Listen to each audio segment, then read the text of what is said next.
ನಮಸ್ತೆ. ಭಾರ್ಗವಿ LLB ಸೀರಿಯಲ್ನ ಇವತ್ತಿನ ಸಂಚಿಕೆಯಲ್ಲಿ ಏನಾಗ್ತಾ ಇದೆ ಅಂತ ನೋಡ್ಕೊಂಡು ಬರೋಣ ಬನ್ನಿ. ರೂಮ್ನಲ್ಲಿ ಒಬ್ಬನೇ ಕೂತ್ಕೊಂಡು ಅರ್ಜುನು ಭಾರ್ಗವಿ ಹೇಳಿರೋದನ್ನೆಲ್ಲ ನೆನ್ಪು ಮಾಡಿಕೊಂಡು ತುಂಬಾ ಖುಷಿ ಪಡ್ತಾ ಇರ್ತಾನೆ. ಭಾರ್ಗವಿ ಹೇಳಿರ್ತಾಳೆ, ನೀನು ನನ್ನ ಲೈಫಿಗೆ ಬಂದಮೇಲೆ life is so beautiful, so colourful ಅಂತ ಅನ್ನಿಸ್ತಾ ಇದೆ. ನನ್ನನ್ನು ಭಾಳ ಸಂಗಾತಿಯಾಗಿ ಮಾಡ್ಕೊತೀಯಾ, ನನ್ನನ್ನು ಮದುವೆ ಆಗ್ತೀಯಾ ಅಂತ ಕೇಳಿರ್ತಾಳೆ. ಅದು ನೆನ್ಕೊಂಡು ತುಂಬಾ ಖುಷಿ ಪಡ್ತಾ ಇರ್ತಾನೆ. ಅದ್ರ ಜೊತೆಗೆ ಅವನಿಗೆ ಆತಂಕನೂ ಆಗ್ತಾ ಇರುತ್ತೆ.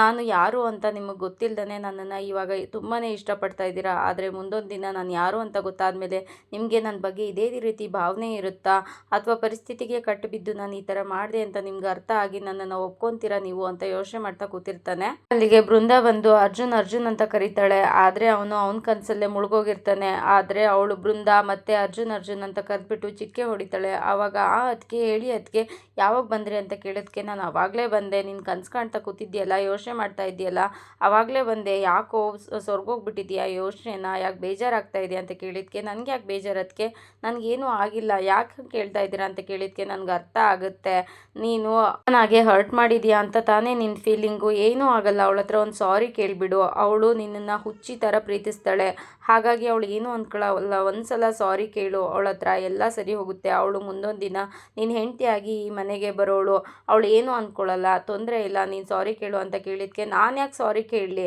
ನನಗೇನು ತೊಂದರೆ ಇಲ್ಲ, ಅದಕ್ಕೆ ನನ್ನ ಮನಸ್ಸಲ್ಲಿ ಅವಳು ಯಾವತ್ತೂ ಇಲ್ಲ, ಮುಂದೆ ಬರೋದು ಇಲ್ಲ, ಅವಳು ನನ್ನ ಹೆಂಡತಿ ಆಗೋದಕ್ಕೆ ಸಾಧ್ಯವೂ ಇಲ್ಲ, ಅವಳ ಕೈಯಲ್ಲಿ ರಿಂಗೂ ಇಲ್ಲ, ಅಂದಮೇಲೆ ಎಂಗೇಜ್ಮೆಂಟ್ ಕೂಡ ಆಗಿಲ್ಲ, ಅವಳು ನನ್ನ ಮನಸ್ಸಲ್ಲಿ ಕೂಡ ಇಲ್ಲ, ಅಂದಮೇಲೆ ಅವಳು ನನಗೆ ಹೆಂಡತಿ ಆಗೋದಕ್ಕೆ ನನ್ನ ಮನೆಗೆ ಅವಳು ಬರೋದಕ್ಕೆ ಸಾಧ್ಯನೇ ಇಲ್ಲ. ಅದಕ್ಕೆ ನೀವೇ ಹೇಳಿ, ನೀವೂ ಪ್ರೀತಿಸಿ ತಾನೇ ಮದುವೆ ಆಗಿದ್ದೀರಾ, ಒಬ್ರನ್ನ ಪ್ರೀತಿಸಿ ಇನ್ನೊಬ್ರನ್ನ ಮದುವೆ ಆಗೋಕ್ಕಾಗತ್ತಾ, ಖಂಡಿತ ಇಲ್ವಾ, ನೀವು ಪ್ರೀತಿಸಿರೋರು, ಸೊ ನನ್ನ ಲೈಫ್ಗೂ ನನ್ನ ಪ್ರೀತಿಗೂ ನೀವು ಸಪೋರ್ಟ್ ಮಾಡ್ತೀರಾ ಅಂತ ಅಂದ್ಕೊಂಡೆ, ಆದರೆ ನೀವು ಸಪೋರ್ಟ್ ಮಾಡ್ತಾ ಇಲ್ಲ, ಏನದಕ್ಕೆ ಈ ಥರ ಹೇಳಿಬಿಟ್ರಲ್ಲ ನೀವು ಅಂತ ಹೇಳಿದ್ದಕ್ಕೆ, ಅಲ್ಲ ಅರ್ಜುನ್ ಅದು ಹಾಗಲ್ಲ, ಈ ವಿಷಯ ಏನಾದರೂ ಡ್ಯಾಡಿಗೆ ಗೊತ್ತಾದರೆ ಡ್ಯಾಡ್ ಸುಮ್ಮನೆ ಬಿಡ್ತಾರೆ ಅಂತ ಅಂದ್ಕೊಂಡಿದ್ದೀರಾ, ಪರ್ಮನೆಂಟಾಗಿ ನಿನ್ನನ್ನು ಮನೆಯಿಂದ ಹೊರಗೆ ಹಾಕ್ತಾರೆ ಅಂತ ಅಂದಿದ್ದಕ್ಕೆ, ಇದೇ ಲಾಸ್ಟ್ ಟೈಮ್, ಅದಕ್ಕೆ ನಾನು ಅಪ್ಪನ ಮಾತನ್ನ ಮೀರೋದು, ಇನ್ಯಾವತ್ತೂ ಆ ಥರ ಮಾಡೋದಿಲ್ಲ, ಭಾರ್ಗವಿ ನನ್ನ ಲೈಫಿಗೆ ಬಂದರೆ ನನಗಷ್ಟೇ ಅಲ್ಲ ಈ ಮನೆಗೂ ಒಳ್ಳೆಯದಾಗುತ್ತೆ, ನಾನು ಭಾರ್ಗವಿನ ಮನಸಾರೆ ಪ್ರೀತಿಸ್ತಾ ಇದ್ದೀನಿ, ಭಾರ್ಗವಿ ಈ ಮನೆಗೆ ಬರೋದ್ರಿಂದ ಎಲ್ಲರಿಗೂ ಒಳ್ಳೆಯದಾಗುತ್ತೆ, ನೋಡ್ತಾ ಇರಿ, ಅಪ್ಪ ನನ್ನ ಮೇಲೆ ಸಾಯಿಸೋವಷ್ಟು ಕೋಪ ಮಾಡ್ಕೋಬೋದು, ಆದರೆ ನನ್ನನ್ನು ದೂರ ಮಾಡಲ್ಲ ಅನ್ನೋ ನಂಬಿಕೆ ನನಗಿದೆ,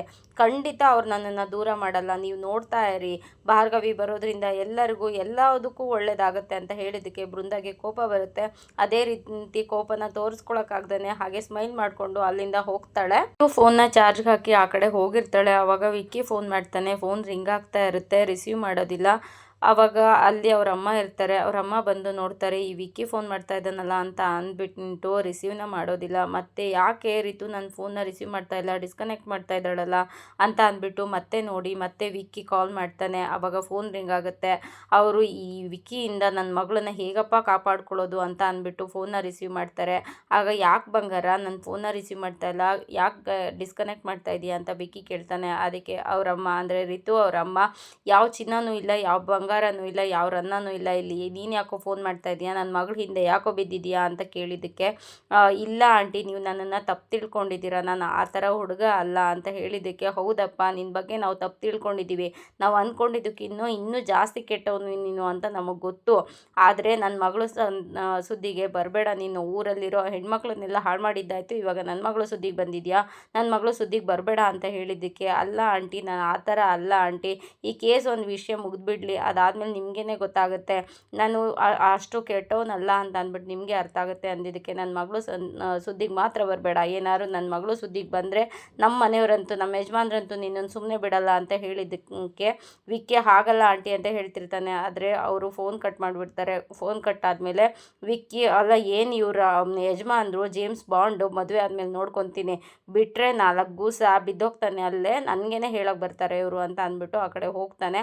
ಅದಾದಮೇಲೆ ರಿತು ಅಲ್ಲಿಗೆ ಬರ್ತಾಳೆ. ಏನು ಮಾಮ್ ನೀನು ವಿಕ್ಕಿ ಜೊತೆ ಮಾತಾಡ್ತಾ ಇದೆಯಾ ಅಂತ ಹೇಳಿದ್ದಕ್ಕೆ, ಹೌದು ಕಡೆ ಅಂತ ಅಂದಿದ್ದಕ್ಕೆ, ಏನು ಮಾಮ್ ನೀನು ನನ್ನ ಫೋನ್ನ ಮುಟ್ಟೋದಕ್ಕೆ ನಿನ್ಗೆ ಯಾರು ಪರ್ಮಿಷನ್ ಕೊಟ್ಟಿದ್ದು ಅಂತ ಕೇಳಿದ್ದಕ್ಕೆ, ನಾನು ನಿಮ್ಮಮ್ಮ ಕಣೆ, ಯಾರೂ ಪರ್ಮಿಷನ್ ಕೊಡಬೇಕಾಗಿಲ್ಲ, ನನಗೆ ರೈಟ್ಸ್ ಇದೆ ಅಂತ ಹೇಳಿದ್ದಕ್ಕೆ, ನಿನಗೆ ರೈಟ್ಸ್ ಇದ್ದರೆ ನನಗೆ ಹೊಡಿ ಮಾಮ್, ನನಗೆ ಬೈ, ಆದರೆ ವಿಕ್ಕಿಗೆ ಬೈಬೇಡ, ನಾನು ಸಹಿಸಲ್ಲ, ನಾನು ವಿಕ್ಕಿಗೆ ಯಾರೇ ಧ್ವನಿ ಏರಿಸಿ ಮಾತಾಡ್ಸಿದ್ರು ನನಗೆ ಇರೋಕ್ಕಾಗೋದಿಲ್ಲ, ನಾನು ಕೂಡ ವಿಕ್ಕಿನ ಲವ್ ಮಾಡ್ತಾ ಇದ್ದೀನಿ, ನಾನು ನಿನ್ನ ಗಂಡನಿಗೆ ಬೈದಿದ್ರೆ ನಾನೇನಾದ್ರು ಧ್ವನಿ ಏರಿಸಿ ಮಾತಾಡಿದರೆ ನೀನು ಕೋಪ ಬರ್ತಾ ಇರಲಿಲ್ವಾ ಅಂತ ಹೇಳಿದ್ದಕ್ಕೆ ಒಂದು ಕಪಾಳಕ್ಕೆ ಬಾರಿಸ್ತಾರೆ ಅವರಮ್ಮ.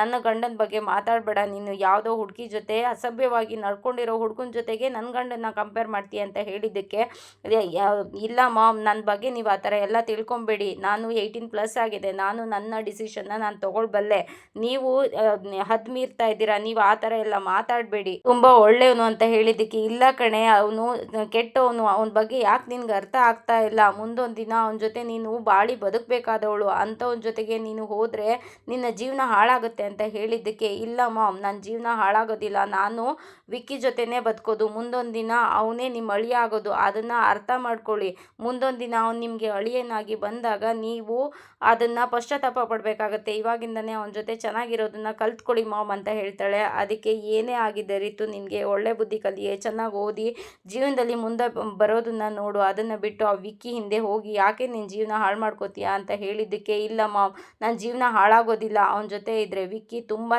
ಒಳ್ಳೆಯವನು ಅಂತ ಹೇಳ್ತಾಳೆ.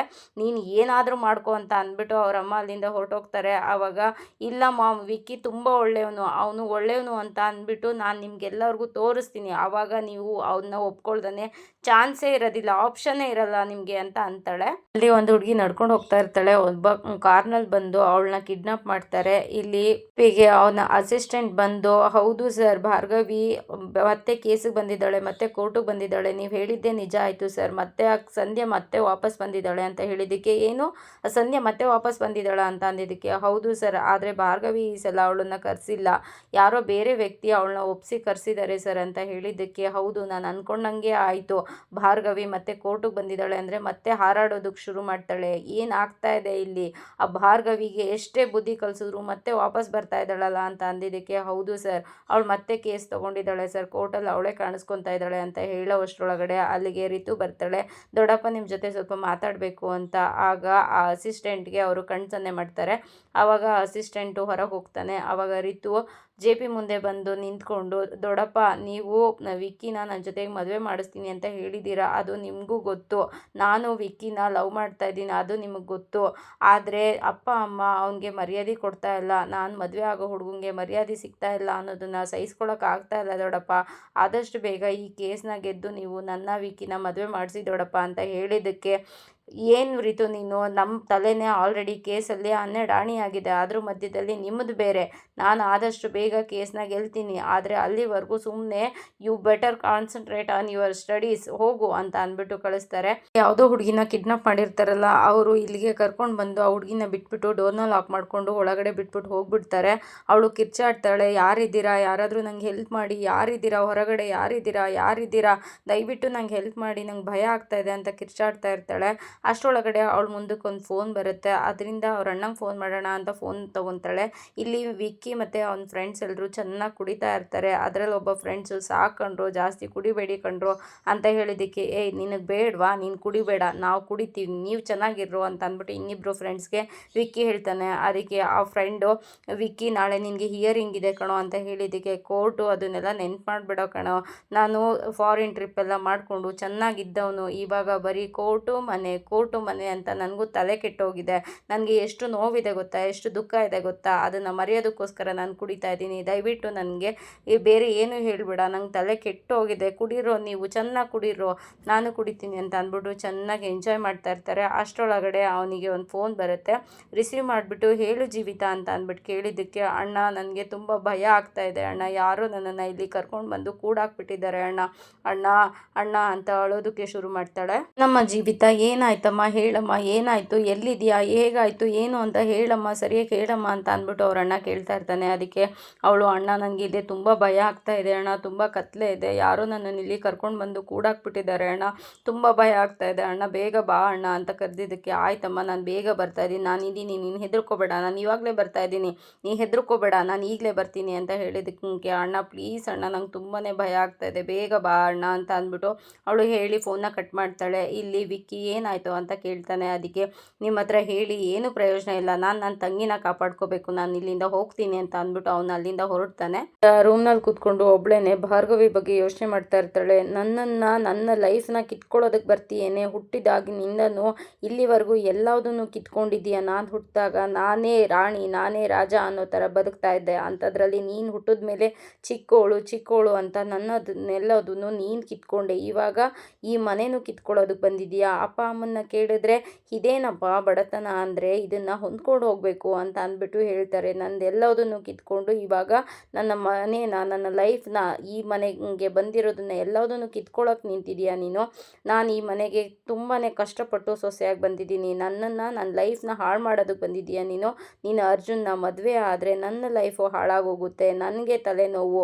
ನಿನ್ನನ್ನು ಹೀಗೆ ಸುಮ್ಮನೆ ಬಿಟ್ಟರೆ ಆಗೋದಿಲ್ಲ, ನಾನು ನಿನಗೊಂದು ಗತಿ ಕಾಣಿಸ್ತೀನಿ, ನಿನ್ನ ಲೈಫ್ನ ನಾನು ಹಾಳು ಮಾಡೇ ಮಾಡ್ತೀನಿ. ಅರ್ಜುನ್ನ ಮದುವೆ ಆಗಿ ಈ ಮನೆಗೆ ಬಂದರೆ ನನ್ನ ಗಂಡನ ನೆಮ್ಮದಿ ಹಾಳಾಗುತ್ತೆ, ಆ ನೆಮ್ಮದಿ ಹಾಳಾಗೋದಕ್ಕೆ ನಾನು ಬಿಡೋದಿಲ್ಲ ಅಂತ ಹೇಳ್ತಾಳೆ. ಇದಾಗಿತ್ತು ಇವತ್ತಿನ ಸಂಚಿಕೆ. ಈ ಸಂಚಿಕೆ ಇಷ್ಟ ಆಗಿದ್ರೆ ಒಂದು ಲೈಕ್ ಕೊಟ್ಟು ಶೇರ್ ಮಾಡಿ, ಕಮೆಂಟ್ ಬಾಕ್ಸಲ್ಲಿ ಕಮೆಂಟ್ ಮಾಡಿ ತಿಳಿಸಿ ಹೇಗಾಗಿತ್ತು ಇವತ್ತಿನ ಸಂಚಿಕೆ ಅಂತ. ಹಾಗೆ ಸಬ್ಸ್ಕ್ರೈಬ್ ಮಾಡಿಕೊಂಡು ಸಪೋರ್ಟ್ ಮಾಡಿ. Thank you so much. By.